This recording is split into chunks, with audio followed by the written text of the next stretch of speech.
Sjedimo tu, opet u tvojoj dvorani, osjeti se onaj miris treninga, vraća se, neki žar se opet budi, što se događa? Pa evo, događa se to da idem opet u Japan, da uskoro počinju pripreme te završne, 8.8. počinju te završne pripreme, dolazi ekipa i to je jedan prekrasan osjećaj. Ko to nije probao ne zna koja je to zapravo droga. Evo, koliko me fali taj adrenalin. Čak mi od svega toga najljepše taj dio samih priprema. To su brutalne pripreme, bude teško, ali dolazi mi Saša Milinković iz Osijeka, dolazi Stipe Drviš iz Pule, dolazi mi sparing partneri. To bude jedno prekrasno druženje za Afrikancija i nema novca koji to može platiti. Nema novca koji to može platiti.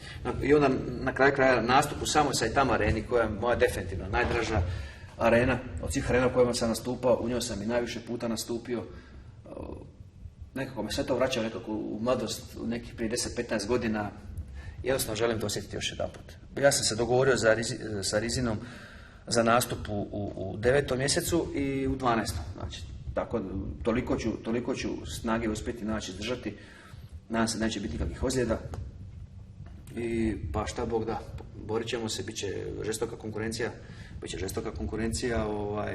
Ja sam svjestan da sam svim tim momcima tamo ja crvena krpa i da će se ljudi doslovce jagmiti za borbu sa mnom. Ne zato što me podcjenjuju, nego jednostavno znaju da će si podebljati cijenu i trasirati neki bolji put ako mene pobjede. A ako izgube, opet će reći izgubili smo, krok kapa, nije sramota i tako dalje.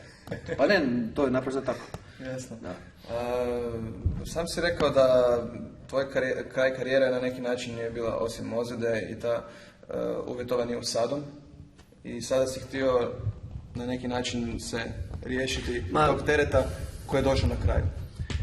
Cijela priča s Stas usadom je vrlo nekorektna bila, sa strane usada, iako oni rade posao koji rade, oni se bore protiv dopinga u sportu i tako dalje, za čistoću sporta, što ja maksimalno podržavam, ali u konkretnom slučaju mislim da nisu, to je moje mišljenje, svako će zaključiti za sebe, ali mislim da nisu bili korektni. Neću ne sad šta se to zapravo dogodilo s usadom, nikad to nisam rekao, znaju mojih najbližih 2 prijatelja, 3, ali ja to nikad nisam javno rekao. Znači ona me ekskluziva. Da, nikad nisam to javno rekao šta je to, pa nek svako za sebe zaključi. Kao prvo, o dopingu nije bilo govora nikakvog. Ja sam testiran u UFC-u, ovo je bilo 5. testiranje od kad sam u UFC-u.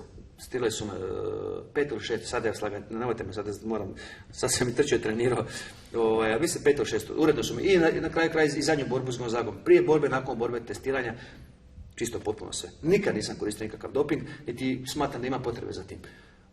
Mogu se potpuno na jedan prirodan, normalan način spremiti. Ovo je ipak dominantno sport vještine. Naravno, uz koji ide i snaga i kondicija. Snaga je najbolji zahvat. Ali doping u borilačkom sportu nije toliko, ne reflektira se toliko kao nekim, recimo, drugim sportovima snage, gdje je, recimo, dizanje utega, kod nekih trkačkih disciplina. Definitivno ne, jer ovdje ipak treba nekakva vještina. Ne nekakva, nego treba vrhunska vještina da bi ti, i možeš ti da dopingirati koliko god hoćeš, ti nemaš vještinu, ti si metla. Svi smo mi morali potpisati, zapravo, ne znam sad su mi potpisali taj nekakav aneks ugovoru, ili je to samo, evo, ne mogu sjetiti. Uglavnom, mi smo dobili obavijest od UFC-a da je UFC pod ingerencijom usade i tako dalje, čak sam neki video tutorial morao proći, pregledati to,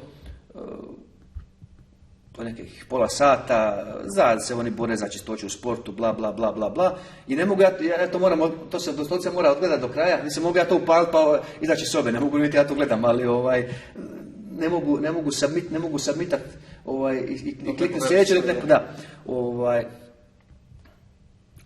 I ja sam svega, znači, bio svjestan i sve sam znao. U tom treningu šta je meni zapravo, kako je došlo te ozljede. Ja sam tu pogriješio, ali nije to greška, nisam platio danak svom neiskustvu ili nešto, jednostavno tako se moralo dogoditi. Kad sam krenuo u te pripreme, ja sam nakon borbe s Gonzagom imao ozljedu aduktora. Čak sam išao i na magnetnu rezonancu gdje nije bilo puknuće, nego jedno istegnuće. Kad je Gonzaga išao na polugu na ovu nogu, ja sam se to iščupao. Dok je to bilo hladno, dok je to bilo toplo, sve je bilo ok. Drugi dan nisam mogao stati na nogu doslovce. Tako da jedno vrijeme nisam ni trenirao. trčanje nije bilo govora o trčanju, hrvanje isto tako nije i uglavnom ja sam održavao sa svim stvarima s kojima sam mogao. Znači radio sam zgibove, sklekove, ali neke specifične stvari nisam mogao, upravo zbog toga hrvanje nisam mogao raditi, jer bilo kakvu borbu u parteru mi zahtjeva angažman nogu, i nisam mogao to raditi. I to se polako saniralo, meni UFC je ponudio borbu negdje u krajem 6. već, odnosno u 7. mjesecu, ja sam to morao odbiti jer nisam mogao se spremiti. I onda kad sam dogovorili borbu u 11. mjesecu, ja sam počeo naravno s intenzivnim pripremama i tamo sam čekao, odgađao sam do kraja početak tih završnih priprema. Da mi se noga što bolje oporavi. I naravno, koliko toliko se to oporavilo, dobro sam zagrio s tim nekim kremama i onda je počelo preintenzivno hrvanje. Znači ja nisam hrvao gotovo 5 mjeseci i odjednom je počelo preveliki intenzitet hrvanja. Dolazio mi je Joso Matković, on ima 150 kg je tad imao. Hrvač naš odličan, vrhunski, žestoki prvak države i tako dalje. 150 kg i čovjek se navalio, njegov zadatak je bio da me pokušava srušiti. Ja zavučem tu ruku, jer sam ja ljevak, zavučem u ruku ispod ovoga, ispod ramena i on se cijelom težinom sa 150 kg meni okači na tu ruku. Ja ga dignem, ja ga okrenem. Jedan put, dva put, tri put, jedan tjedan, drugi tjedan, treći tjedan i četvrti tjedan, to je jednostavno puklo. Bilo je preveliki intenzitet, mišić je bio toliko iziritiran odjednom. Meni mišić bio zdrav, nego jednostavno od prevelikog intenziteta. Znači ja sam morao trenirati tokom cijelog ljeta, barem jedan put tjedno na taj način, da se ne bi dozvolilo ozljede. Akumulirao sam prevelik broj treninga, preveliki napor, jednostavno je naravno došlo do puko mišića, sam otišao na magnet, mišić je puko, tetiva je bila oštećena, bilo je izljeva krvi u tom ramenu. Odmah mi liječnik rekao da odmah trebam prestati s treninzima, a meni borba trebala biti za neka 2,5 tjedna. Onda sam tu 2 treninga sam pokušao da raditi koliko sam to mogao, samo sam noge radio, samo sam udarao fokusere, bez boksa, bez hrvanja, nema tu smisla. I onda sam s liječnikom razgovarao i s ekipom, nismo znali šta će, svi su bili zabrinuti, nismo znali šta ćemo, ja sam s liječnikom razgovarao i rekao mi da pokušam, jer nema druge razumne alternative. I to pravila u sada dopuštaju, da pokušam sa hormonom rasta, da mi aplicira hormon rasta, kroz nekakvih 11 dana je bila terapija, medicinske doze. To su neka 2 ili 3 jedinice, se ne mogu sjetiti, nečega, tog hormona rasta, tako su to neke, to je tako stupnjevano po nekim jedinicama.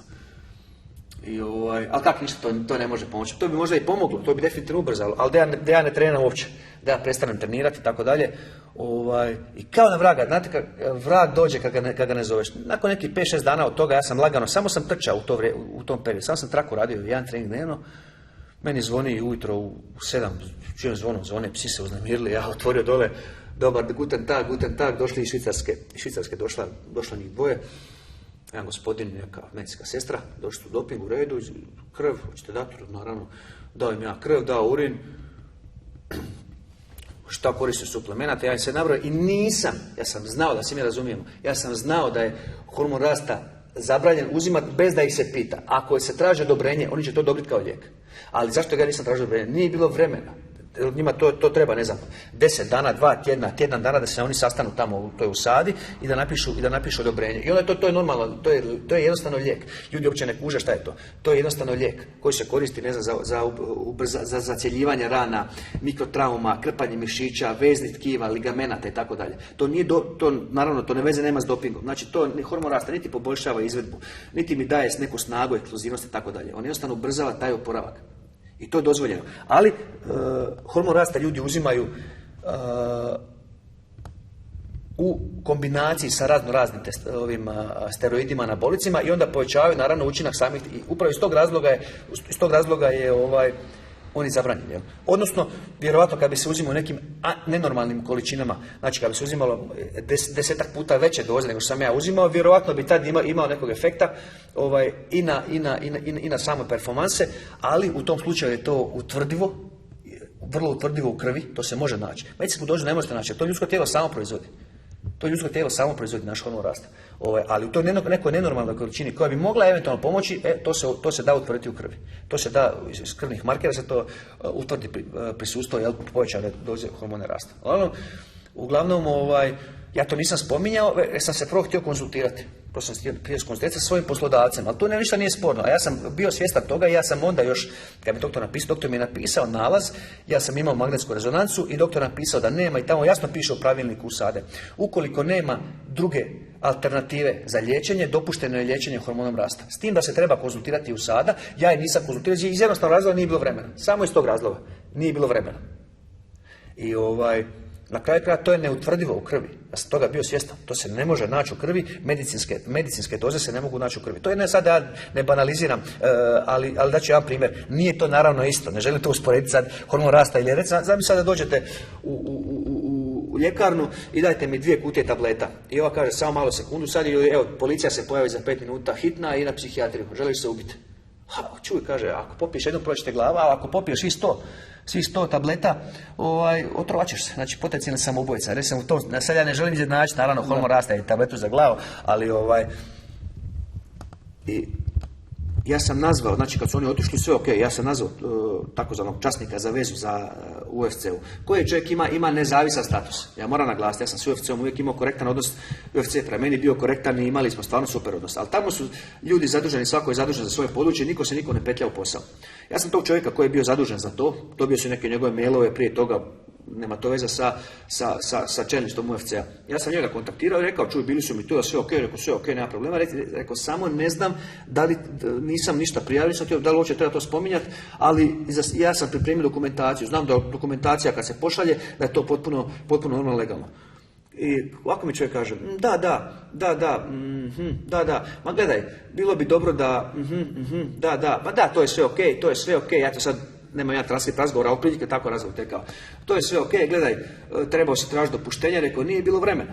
Da, neka, ne, budemo mi to riješili, sve ok, pošalji mi mail. Rekao, kakav mail? Napiši mi samo da ti je to liječnik preporučio, reci mi koje si proizvođača uzeo, koliko dugo si dana uzimao i koju količinu. To je sve ok, ne, to je sve ok.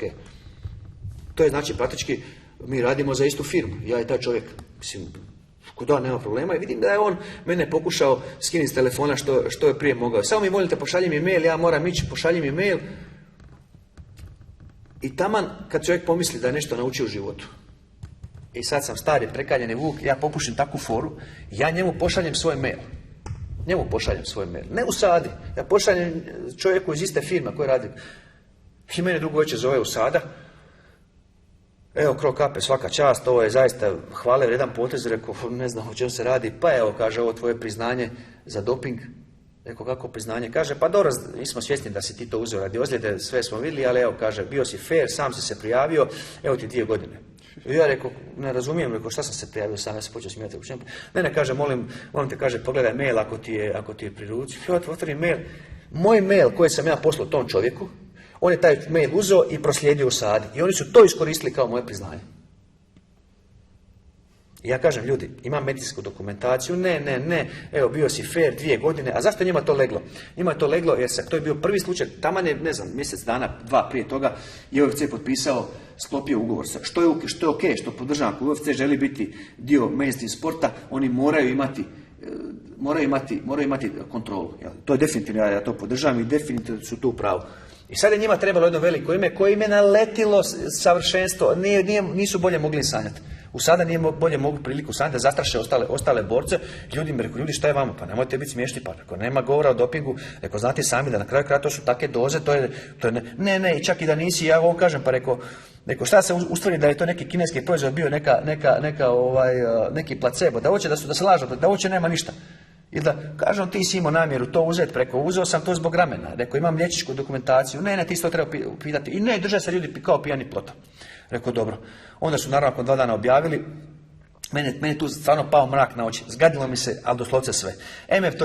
Rame strahovito bolilo. Je doktor rekao da mora mirovati, da će mi puknuti tetiva, pa ću ići na operaciju te tetive, i pitanje je da ću ikad imati funkciju ramena normalno kao što je bila prije. Kad se to pitanje kako će ta tetiva zaštiti, mene to sve mi je prekipilo. Imao sam 41 godinu punu, mama mi je plakala, moja obitelj je bila u komi, ljudi su se naslađivali, a veze s vezom nema. Ljudi su se naslađivali, evo ga, to je to, znali smo, tako cijeli karijeru sigurno ubio se s nekim dopinzima, nije on ni trenirao, ispod da nisam ni trenirao, ma ništa, nego to je tako, najdeš se nekakvih anabolika, steroida i onda to tako. Eko, to nema veze s tim. sjećam se kad je taj gospodin bio, bili su ljudi korektni stvarno, ta sestra medicinska i taj gospodin što je švicarski, ja sam pitao kad će biti gotovi nalazi. On je rekao najkasnije 1.12. će ti kaže biti sve gotovo. Znači oni su bili oko 1.11. su došli. Kaže najkasnije će 1.12. će to biti gotovo. Jer kaže šaljemo u londonski laboratorij koji je jedan od najboljih u svijetu.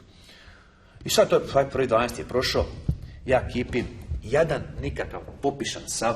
Baš sam se jadno osjećao. Em je ovo rame boli, em se ekipa naslađuje, em ni kriv ni dužan, ma da sam kriv nema veze, ja sam takav lik, vjerujem. Ako sam kriv, rekao ljudi, ispričavam se, nisam uzeo u zloj namjeri, da sam se dopingirao s nečim, uzeo sam lijek, koji je na listi zabranjen, ja sam to znao, da ne bude nisam znao, ja sam znao da je to zabranjeno i da se treba tražiti dopuštenje, da je dozvoljen ukoliko oni daju odobrenje, a u pravilu uvijek daju odobrenje na prijedlog liječnika koji potvrdi da nema razumne alternative za to da se može pokušati. Ne bi meni pomoglo ni to, ni to nije pomoglo, vjerujem mi, nije ni to pomoglo. Prevelika je to bio, mišić je pukao kompletno, puna su, ja dan danas u autu čuvam dan danas magnetsku rezonancu, nalaz liječnika, gdje on svoj potpisao čovjek da mi on sugerira to i tu sam, ma kakve. I 15.12. ništa. Nova godina, ništa. Ja 6. ja poludim već i ja nazovem ljude iz usada, rekao, ljudi, ja insistiram, ja imam pravo da mi pošaljete moje nalaze. Aha, da, pa to bi trebalo sad već biti gotovo, da. I drugo večer mi je odod, znači to ko zna, to je vjerojatno davno prije bilo. Naravno da je njima bilo neugodno kad su vidjeli da je jedna vrlo neugodna situacija za njih. Suspendirali su me, a nalaz je potpuno čist. Znači u nenajavljenom testiranju su ništa apsolutno nisu našli. Ništa nisu našli. Ne zato, opet kažem, ne zato što ja nisam uzeo hormonasta, jesam, uzeo sam zato što mi liječnik to rekao i što je bila jedina terapija da zacijelim svoje rame. Na kraju krajeva jedan endokrinolog su zvali soba po dnevnicima, ne znam, stručnjak endokrinologije je potvrdio to zapravo je tako, nema tu muljana. Da sam se htio dopingirati, pozivio vele neke anabolike, steroide, ne znam šta, ali dobro nema veze. I oni su to poslali i ja sam odmah rekao, tražim da mi skinete, da me rehabilitirate. Ne, ti si prekršio. De facto oni su tu pravu. Jesi uzeo bez da si pitao, jesi, iako to nema, naravno da nema veze sa dopingom, ali oni se neće priznati grešku.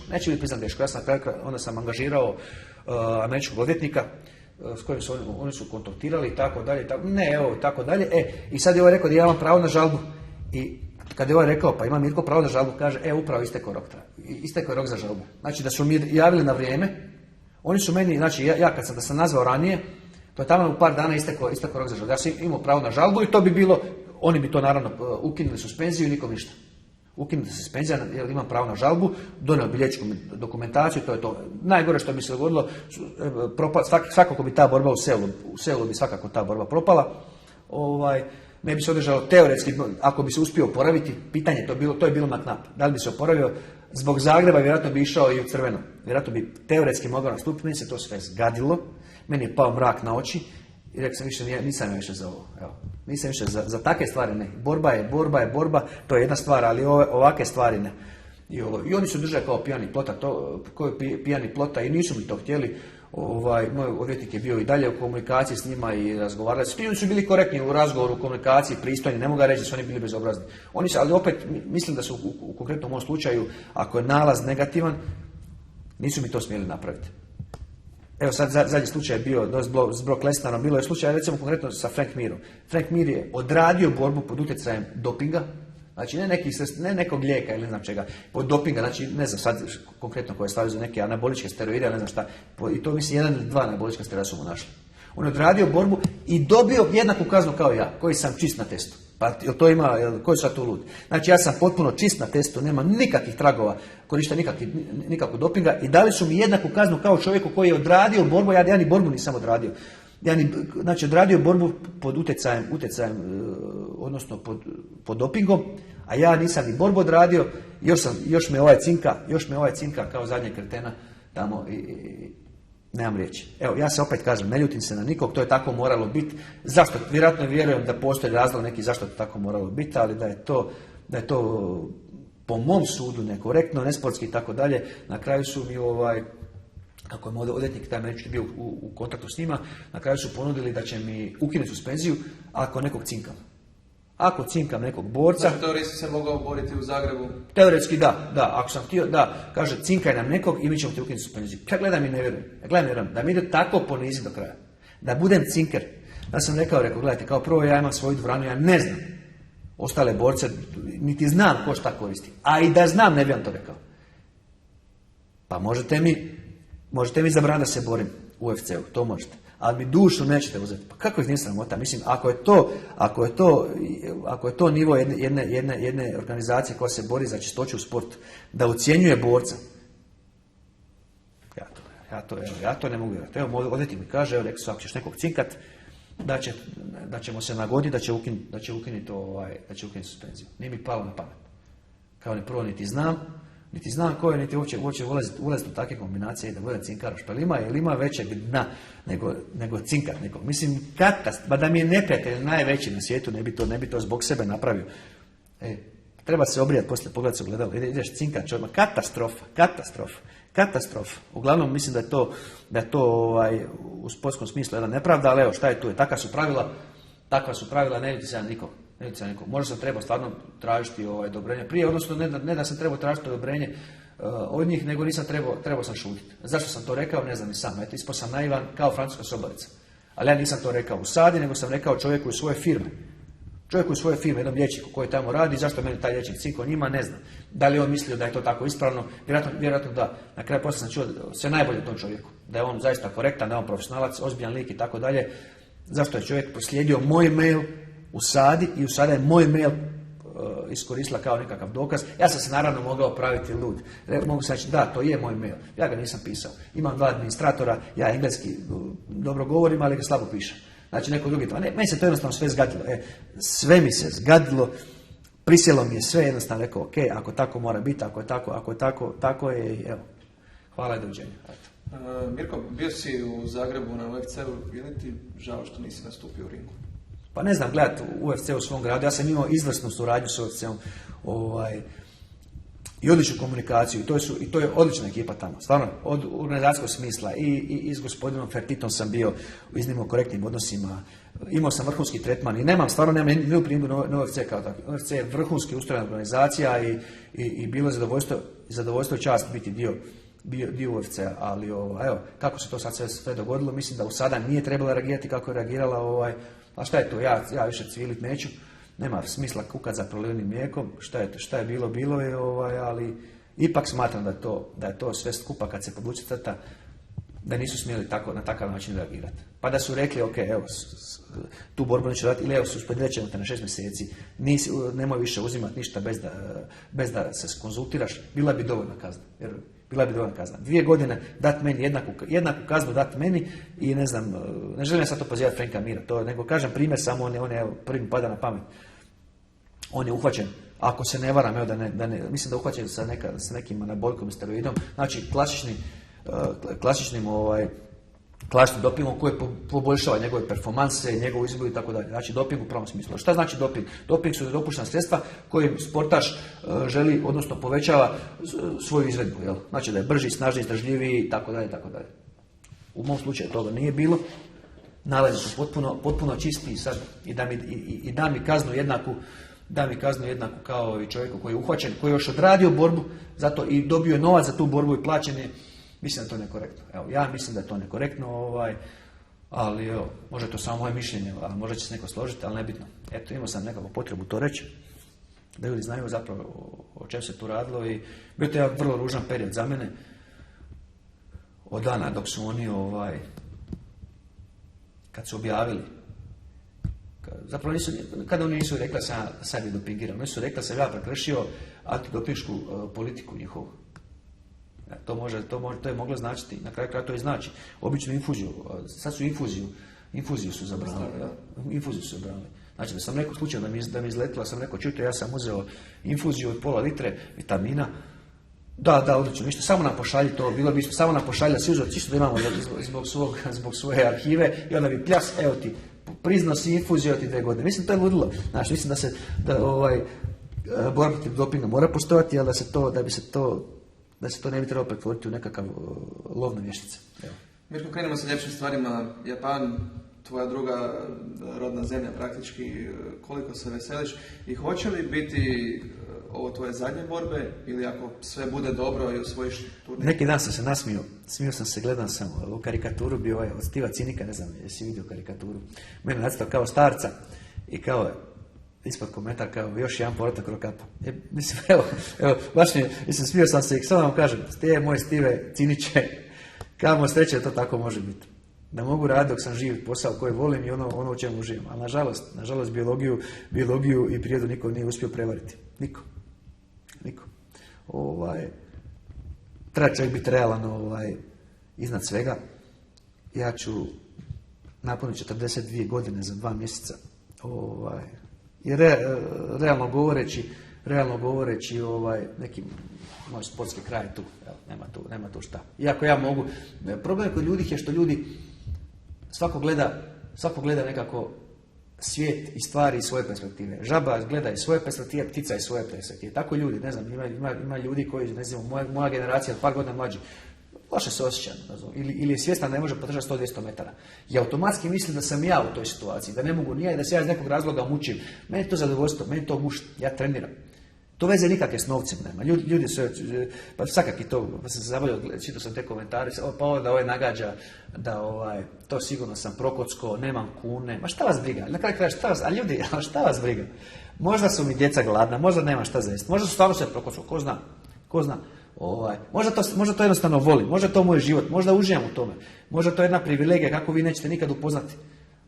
Na kraju kraja to je moj izbor, ja sam punoljetan, odlučio sam za sebe, razuman sam čovjek, preuzeo sam rizik i ozljeda na treningu, i ozljeda u borbi eventualno i tako dalje. To me čini sretnim. Čemu uopće raspravljati o tome? Ako neko to ne želi gledati, ok, slegneš ramenima, niko te ne treba da gledaš i sasvim sigurno će biti publika koja će gledati i u Japanu i u cijelom svijetu i tako dalje, ali ne znam zašto ljudi misle da je to da ja to radim zato što moram. Ne, ja to radim zato što volim, ali to je ljudima teško objasniti. Ovo je definitivno, pa možda ne najnaporniji, za mene je osobno najnasporniji sport biciklizam. Ja kad moram, ozbiljno ti kažem, to znaš ko je to, ja kad vozim recimo idem moj osobni bicikl pola sata, 45 minuta, pakao. Mislim, to je vrlo naporno, ja držim uvijek na 100 kretaja u minuti. Nikad ne spuštam, bez obzira na kojem opterećenje vrti, ali uvijek je na 100 kretaja u minuti držim. Odvratno, ja padam u nesvijest, muka mi kad je to. Ja da bi sve radio nego bicikl vozio. Zamisli neku utrku Tour de France, katastrofa, ako uspom, pa ne znam, po 70-100 km dnevno voze, katastrofa. Znači, možda nije najnaporniji sport, iako je u samom vrhu, ali definitivno najokrutniji sport današnjice. To je definitivno, ja sam svjestan svih opasnosti koje iz toga proizlaze i tako dalje, iako vrhunska priprema amortizira tu opasnost, znači vrhunska priprema tijela i tako dalje, puno lakše tijelo podnosi udarce, na kraju krajeva Japanci insistirali, zahtijevali, ja ću otići napraviti sad uoči borbe, to ću sad ovih dana napraviti, moram napraviti magnetsku rezonancu cijelog tijela, moram CT glave napraviti, snimiti mozak i tako dalje, EKG, krvne nalaze, sve i tako dalje. Moram se to, iako sam ja zdrav, nema potrebe za tom, ali evo, forma se mora zadovoljiti i to ću napraviti. Ljudi jednostavno ne kuže, ljudi to ne kuže da sam ja sretan i da ja radim to jer ja to volim. Evo. A kažem, to su dva motiva, a u sve tome je bio motiv što sam ispao sam nakon takve karijere, sam ispao popišan, a ni kriv ni dužan. Evo, to me bolilo, što se uvijek ima likova koji se naslađivali i tako dalje. Na kraju krajeva, još jednom ću reći, smatram da u mom konkretnom slučaju sada nije postupila korektno. I da su rekli, Mirko nije se dopingirao, uzeo je sredstvo koje mi dopuštamo ako se prethodno od nas zatraži. Ja sam zadovoljio sve forme. Ja danas imam, kažem, auto i liječnički nalaz i magnetsku rezonancu gdje sve se vidi, sve je transparentno. 6 mjeseci bi bilo više nego dovoljno.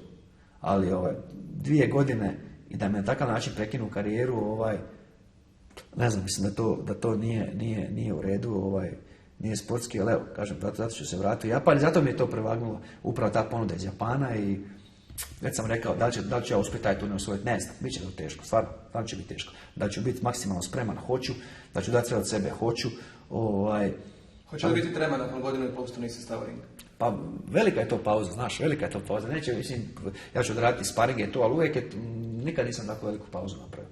Nikad nisam tako veliku pauzu napravio, što može s jedne strane biti dobro, da se čovjek zaželi svega toga, a s druge strane može biti loše, jer prevelika pauza udalji čovjeka, uspori mu reflekse i tako dalje, i tako dalje. Ma ona izreka, fighting keeps me sharp, znači borbe me čine oštrim, ali evo vidit ću. Bez obzira na isto rezultata, ja neću kukat ni za čim. I da izgubim, neću kukati.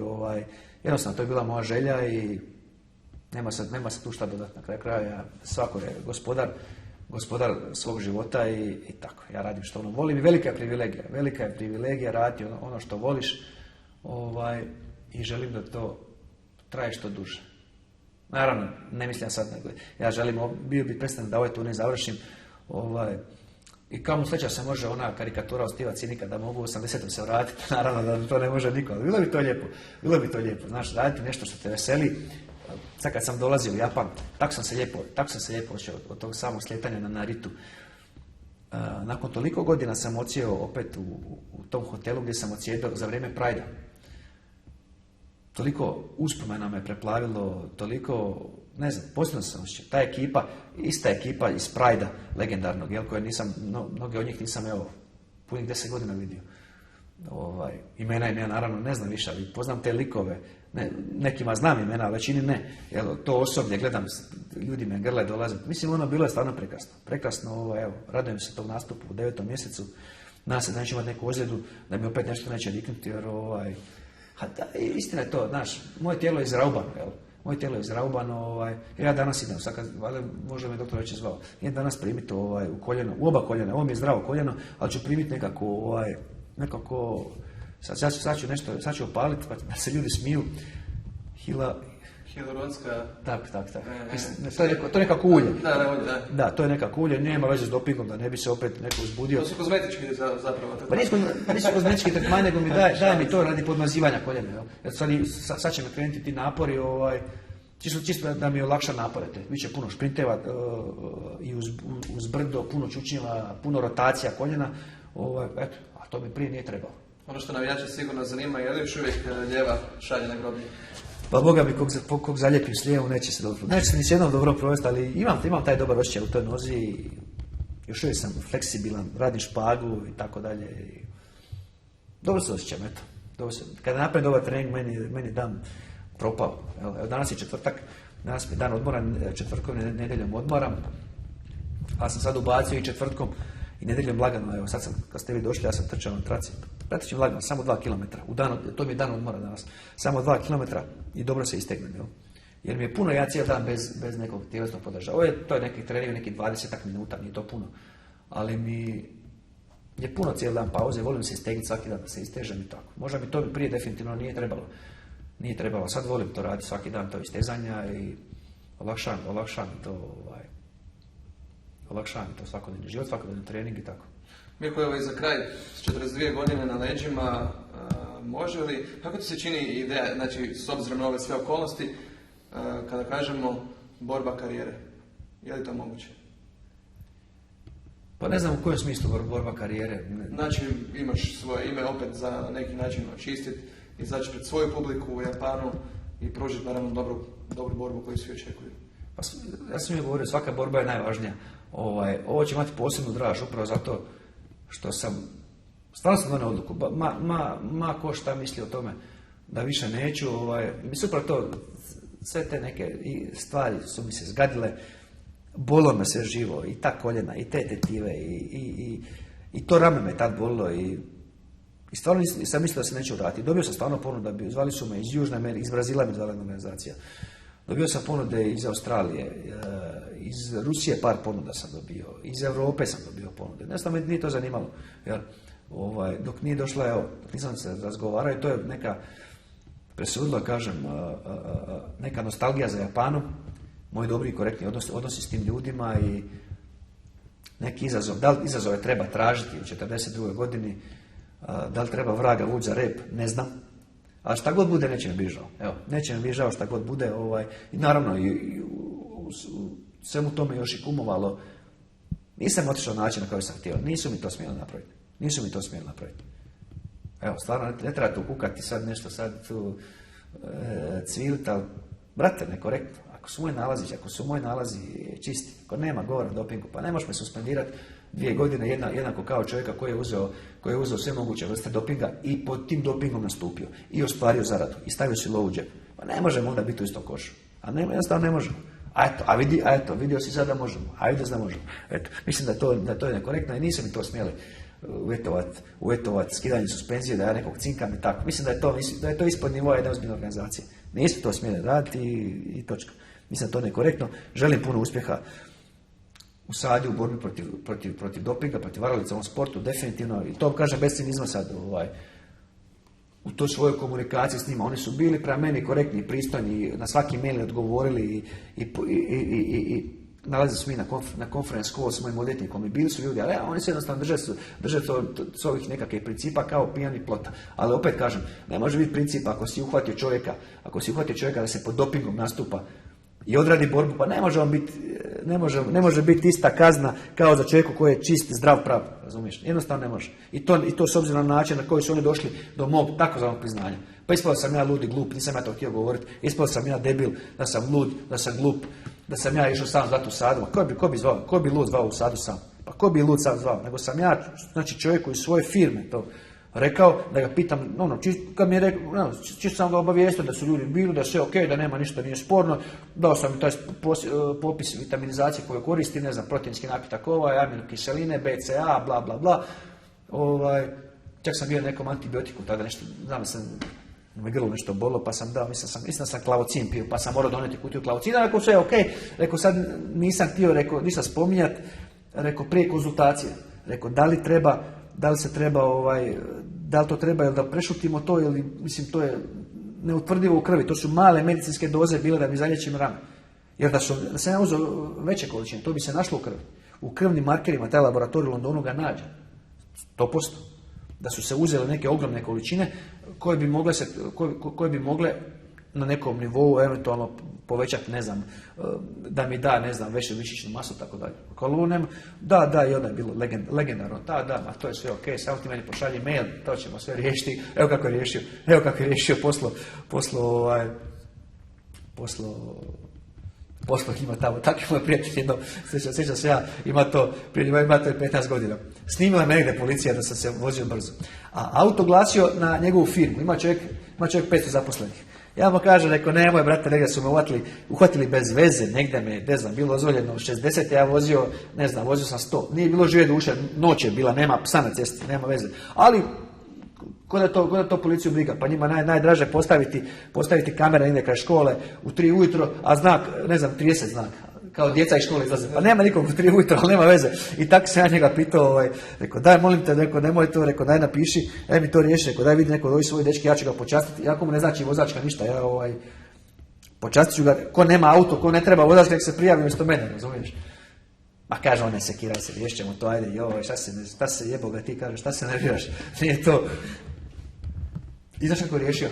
Odlično, ispunio podatke i poslao sam ja vozio auto. Eto, tako me i ovaj pogurao se ovo. Ali dobro, nema veze, ne daj Bože većeg zla, eto, i to je to. Mirko, kada si najavio ovaj povratak, navijači su odmah se pitali da li bi ti što značio meč s Fedorom. Znaš da taj Fedor toliko svi žele vidjeti? Da li, mislim, bi li tebi nešto to značilo? Pa ne znam da li je to izgledna opcija. Fedor neće nastupiti u ovom turniru. Mislim da Fedor tu kalkulira previše. To je moje osobno mišljenje. Ja Fedora volim, meni Fedor iznimno drag lik i za mene će uvijek biti najveći borac slobodne borbe, ali mislim da on sad u ovoj fazi definitivno previše kalkulira. Evo. Prvo je išao u Japan, taj njegov pompozno najavljen povratak, ipak se borio s čovjekom koji praktički nema uopće iskustva MMA, jer totalno nedorastao protivnik, na velika vrata se kao vraćao, ipak je to bio nedorastao protivnik njemu. Onda je u Rusiji odabrao Maldonada, ali se Maldonado pokazao puno čvršći. Na kraju kraja Fedor je dobro krenuo, da si me razumio.